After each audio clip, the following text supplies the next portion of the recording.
I think a lot of companies think of customer service as trying to figure out all the right processes and rules and so on, whereas our approach at Zappos is really focus on the company culture and the core values and the long-term vision of the company. And if you get those right, then usually the customer service stuff just takes care of itself. And not only that, but you have engaged employees that really help you get closer to that vision every day.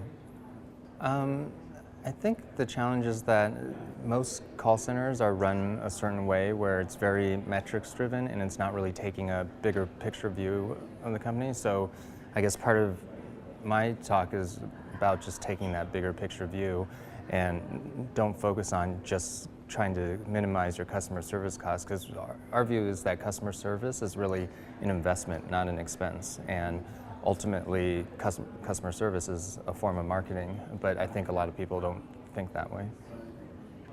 Yeah, I think most people probably have frustrations with most companies, and sometimes it's because they've hired the wrong people, and sometimes it's because they've hired the right people, but they haven't empowered them to do what it takes to make the customer happy. And so I think a lot of that is inspiration for us at Zappos and trying to raise the bar for everyone.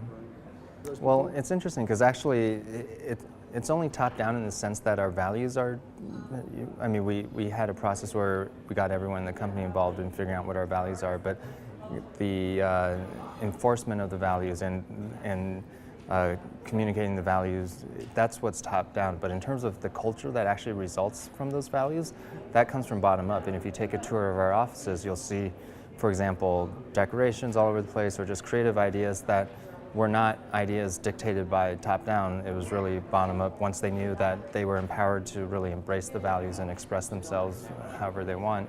I think that needs to be driven from bottom up, actually.